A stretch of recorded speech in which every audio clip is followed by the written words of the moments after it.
दोस्तों, आपने कहावत तो सुनी ही होगी कि जैसे कर्म करोगे वैसा ही फल पाओगे। इस बात में कितनी सच्चाई है ये शायद हम में से कोई नहीं बता सकता, क्योंकि हमने इसे अपने जीवन में कभी उतार कर देखा ही नहीं। हम कहते हैं और हमने सुना भी होगा कि अच्छे कर्मों का फल हमेशा अच्छा ही होता है। लेकिन मेरा आपसे एक सवाल है कि क्या आप इस पर पूर्ण रूप से विश्वास कर सकते हैं? लेकिन एक बार के लिए जरा ये सोचिए कि आप एक प्रयोग के माध्यम से अगर ये समझ लेते हैं कि कर्मों का फल कैसे मिलता है, तो शायद आपकी सारी शंकाएं हमेशा के लिए खत्म हो जाए। क्योंकि इंसानों को आंखों देखी बातों पर पूर्ण रूप से विश्वास बहुत जल्दी हो जाता है और हम उस पर विश्वास भी कर लेते हैं। लेकिन दूसरी तरफ अगर हमने उसे नहीं देखा है तो हम इसे अंधविश्वास ही कहेंगे। तो आज की ये कहानी हमें कुछ ऐसा ही ज्ञान देने वाली है। आज आपको ये पता चलेगा कि कर्मों का एक ऐसा विज्ञान भी है जिसे जानने के बाद आप अपने कर्मों के माध्यम से अपने जीवन में सफलता हासिल कर सकते हैं। आपका दिमाग भी यह मानने पर विवश हो जाएगा कि कर्मों का फल अवश्य मिलता है। इस कहानी को शुरू करने से पहले मेरी आप लोगों से एक छोटी सी विनती है। यदि आप हमारे चैनल पर नए हैं तो चैनल को सब्सक्राइब और घंटी बटन को जरूर दबा दीजिएगा। एक समय की बात है, किसी नगरी में एक महान बौद्ध भिक्षु रहा करते थे। वह इतने ज्ञानी थे कि उन्हें आने वाला भविष्य भी दिखाई पड़ जाता था। वैसे तो उनके कई शिष्य थे, लेकिन उनका एक शिष्य जो अभी बिल्कुल नौजवान था, और वह बौद्ध भिक्षु जो कि अब बूढ़े हो चुके थे, वह बहुत ही ध्यानी व्यक्ति थे। जब वह ध्यान करने बैठते तो 2 से 3 दिनों तक वो लगातार ध्यान में ही लीन रहा करते थे, और इसी अवस्था में वो आने वाले भविष्य को भी देख लिया करते थे। एक दिन वो बौद्ध भिक्षु ध्यान में बैठे हुए थे। तभी उन्होंने देखा कि आज से 10वें दिन बाद उनका वह युवा शिष्य मृत्यु को प्राप्त हो जाएगा। यह भविष्य देखकर वह बौद्ध भिक्षु ध्यान से बाहर आए और उन्होंने तुरंत ही अपने उस युवा शिष्य को अपने पास बुलाया और उससे बड़े ही प्रेम से कहा, भंते, मैं तुम्हें अगले 9 दिनों तक की छुट्टी दे रहा हूँ। इन 9 दिनों में तुम अपने घर जाओ और वहां पर सभी के साथ रह कर आओ। तुम सभी से अच्छे से मुलाकात कर लेना, सभी को प्यार देना। शिष्य ने जब अपने गुरु के मुख से यह बातें सुनी तो वह खुशी से उछल पड़ा। उसने अपने गुरुवर से कहा, हे गुरुदेव, आपको ये कैसे पता चला कि मेरा मन अपने घर वालों से मिलने का कर रहा है? कहीं आप मुझसे मजाक तो नहीं कर रहे? उस पर वो बौद्ध भिक्षु अपने शिष्य से कहते हैं, नहीं भंते, मैं तुम्हें सच कह रहा हूं। तुम इन 9 दिनों में अपने घर पर रहकर सभी से मिलकर आ सकते हो, लेकिन मेरी बस एक बात याद रखना कि तुम्हें 10वें दिन शाम होने तक यहाँ पर वापस आना होगा। उस शिष्य ने हाँ में सर हिलाते हुए कहा, ठीक है गुरुदेव, मैं 10वें दिन यहाँ पर शाम तक वापस आ जाऊंगा, लेकिन आप भी अपना ख्याल रखिएगा, क्योंकि अब आप बूढ़े हो चुके हो और आश्रम का यदि कोई काम हो तो आप मेरे आने तक इंतजार कीजिएगा, उसे मेरे लिए छोड़ दीजिएगा। मैं अपने घर से वापस आकर उन सभी कामों को समय पर पूरा कर दूंगा। इसके बाद वह शिष्य अपने गुरुवर से आज्ञा लेता है और अपने घर की ओर प्रस्थान करता है। लेकिन उस शिष्य ने एक बार भी मुड़कर यह नहीं देखा कि गुरु की आंखों में अपने प्रिय शिष्य को खोने का कितना दर्द था। उस युवा शिष्य के घर के रास्ते में एक नदी पड़ती थी। उस नदी के किनारे चींटियों के बहुत सारे टीले लगे हुए थे, जहां लाखों चींटियां रहती थी। उनमें से कुछ चींटियां लगातार टीले के अंदर जा रही थी और वहीं पर कुछ चींटियां उस टीले से बाहर आ रही थी, जिसमें से कुछ चींटियां एक दूसरे से टकराकर अपना रास्ता बदल दिया करती थी। यह सब देख उस शिष्य को बड़ा ही आनंद मिल रहा था। वह कुछ देर वहीं पर खड़ा होकर उन चींटियों का यह सारा कार्यक्रम देख रहा था। तभी अचानक उस शिष्य का ध्यान नदी की ओर गया और उसने देखा नदी का पानी अब धीरे धीरे बढ़ रहा है, जिससे नदी से आने वाली लहरें चींटियों के उन टीलों के पास पहुंच सकती थी। और जब वह लहरें उन चींटियों के टीलों के पास पहुंचेंगी तो बेवजह ही वो लाखों चींटियां उस पानी में बह जाएंगी और वो लाखों चींटियां मारी जाएंगी। जैसे ही उस शिष्य के मन में ये ख्याल आया, उसने तुरंत ही अपने ऊपर पहना हुआ वो कपड़ा उतारा और उस कपड़े के माध्यम से उस शिष्य ने चींटियों के उन टीलों के चारों ओर एक गहरा गड्ढा बना दिया और बड़ी ही कलात्मक ढंग से उस गड्ढे से एक नाली का निर्माण किया, जो नाली सीधे वापस नदी में जाकर मिलती थी, ताकि जब भी लहरें उन चींटियों के टीलों के पास पहुंचने की कोशिश करें तो उन लहरों द्वारा आने वाला पानी वापस उस गड्ढे के द्वारा और उस नाली के द्वारा वापस जाकर नदी में ही मिल जाए।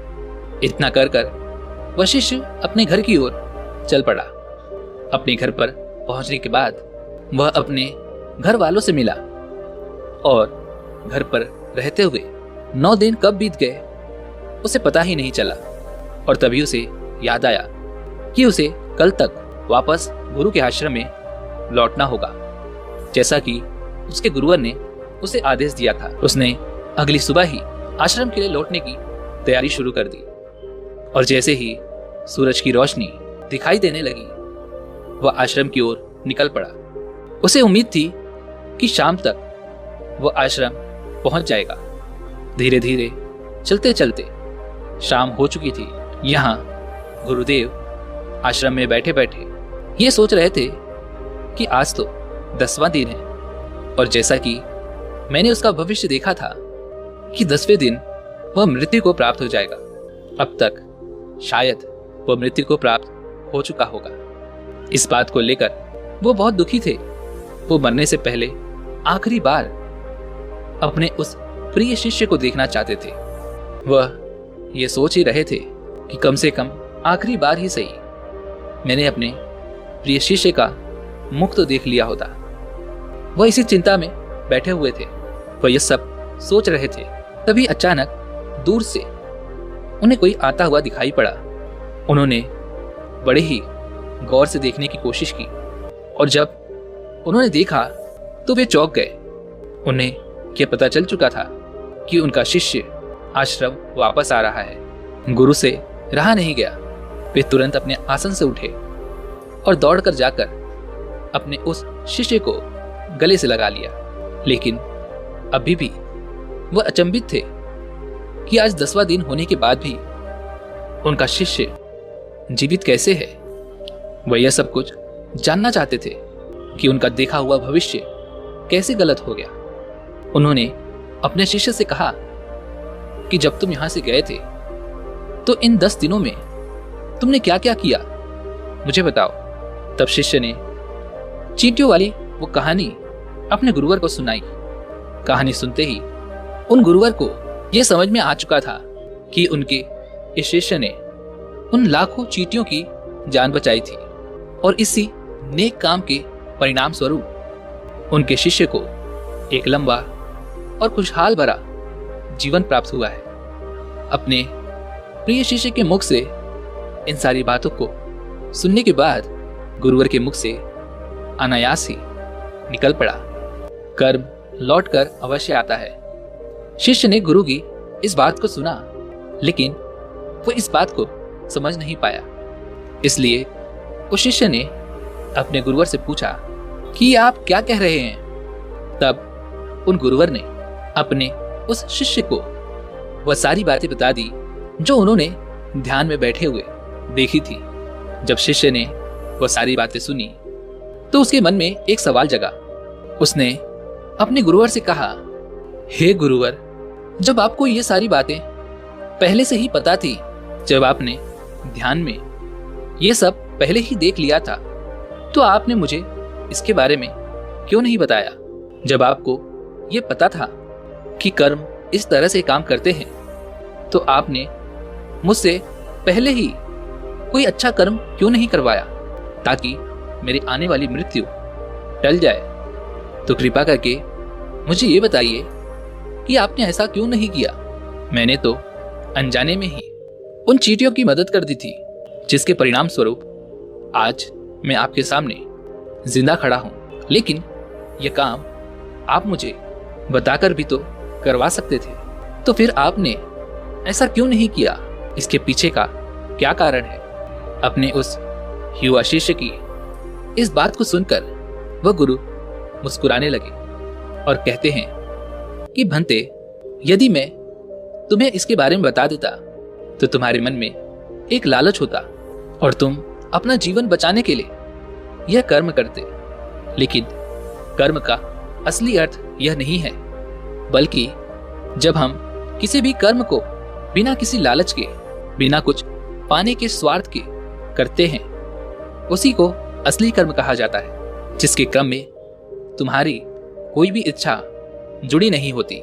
ऐसे काम बिना किसी इच्छा के किए जाते हैं और ऐसे ही कर्म फलीभूत होते हैं और इन्हीं को असली कर्म कहा जाता है।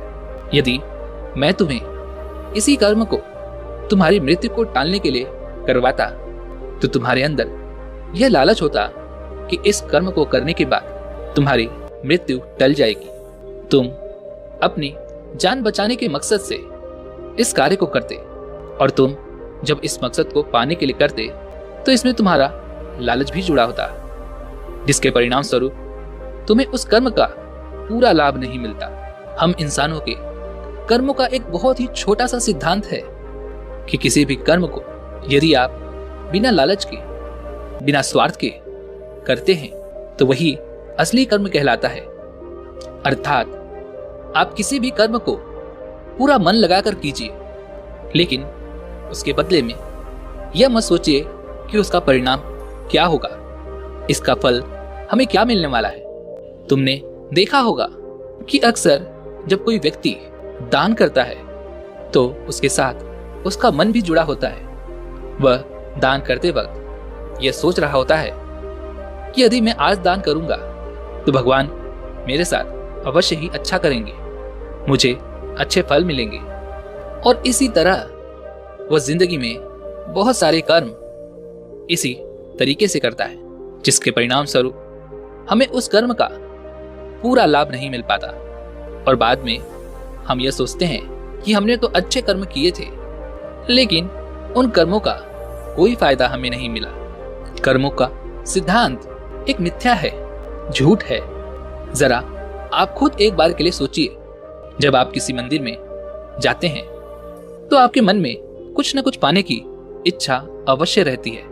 आप सोचते हैं कि यदि मैं आज भगवान के सामने हाथ जोड़कर यह मांग लूंगा तो मुझे वो अवश्य मिलेगा। आज मैं भगवान की पूजा करूंगा तो इसका फल मुझे अवश्य ही अच्छा मिलेगा। जब आप मंदिर के अंदर जाते हैं, प्रार्थना करते हैं, अपने दोनों हाथ जोड़ते हैं, आंखें बंद करके भगवान को ध्यान करने की बजाय आप अपने मन में उन इच्छाओं का ध्यान रखते हैं, तो क्या आपकी यह प्रार्थना स्वीकार होती है? नहीं, क्योंकि प्रार्थना तो वही स्वीकार होती है जो मौन रूप से की जाती है, जिसमें आपके मन में कोई भी इच्छा ना हो। आप उस समय केवल पूरे मन से भगवान को धन्यवाद करते हैं उन सभी चीजों के लिए जो आज तक आपको भगवान ने दी हैं, और वो भी बिना किसी स्वार्थ के। ऐसी ही प्रार्थनाएं स्वीकार होती है। जब आप मंदिर में जाएं तो आपको एक भिखारी नहीं बल्कि एक राजा की तरह जाना चाहिए, ताकि आपके पास, आपके मन को यह लगे कि आपके पास वो सब कुछ है जो आपको भगवान ने दिया है, और उसके लिए आपको भगवान का धन्यवाद करना चाहिए। तभी आपकी प्रार्थना स्वीकार होगी। लेकिन ऐसा करना भी थोड़ा सा मुश्किल है, क्योंकि जब भी हम कोई भी काम करने की कोशिश करते हैं तो सबसे पहले हमारे मन में उसके फल की चिंता अवश्य होती है। आपके मन में यह सवाल भी अवश्य आएगा कि मैं ऐसा क्या काम करूं जिससे मैं अपना मनचाहा फल प्राप्त कर सकूं। इसलिए जब भी आप भगवान को ध्यान कर रहे हो तो अपने मन में कोई इच्छा ना रखें। अपने मन को मौन बनाने की कोशिश करें, अपने मन को शांत बनाएं और वर्तमान में रहकर बिना भविष्य की चिंता किए बस कर्म करते जाइए। पर याद रखिएगा कि उस कर्म को करने के पीछे आपका उद्देश्य अच्छा होना चाहिए। उसका फल आपको अवश्य ही अच्छा मिलेगा। और हाँ, ये भी याद जरूर रखिएगा कि यदि आप फल के बारे में ही सोचते रहते हैं तो आप एक न एक दिन गलत दिशा में फंस ही जाएंगे। हो सकता है कि आपके मन में अब ये सवाल आ रहा हो कि कोई दूसरा व्यक्ति आपका बुरा चाहता है। तो दोस्तों, यहाँ पर भागवत गीता में भगवान श्री कृष्ण ने कहा है कि कोई हमारा बुरा करना चाहता है तो ये उसके कर्मों में लिखा जाएगा। हम क्यों भला किसी का बुरा सोचकर अपने कर्म और अपने वक्त को खराब करें। अर्थात जो भी कर्म उसने किए हैं उसकी सजा उसे मिलेगी। आप अच्छी सोच रखिए, अच्छा उद्देश्य रखिए और अपने कर्म को करते जाइए, क्योंकि दोस्तों कर्म ही वो फसल है जिसे इंसान को हर हालत में काटना ही पड़ता है। इसलिए हमेशा अच्छे बीज बोएं ताकि फसल भी अच्छी हो। उम्मीद है कि आपने आज की इस वीडियो से जरूर कुछ न कुछ सीखा होगा। तो आज की इस वीडियो को लाइक और अपने दोस्तों के साथ शेयर जरूर कीजिएगा और हमें ऐसे ही सपोर्ट करने के लिए चैनल को सब्सक्राइब और घंटी बटन को जरूर दबा दीजिएगा। चलिए मिलते हैं ऐसी ही एक और वीडियो में। तब तक के लिए अपना ख्याल रखें। धन्यवाद।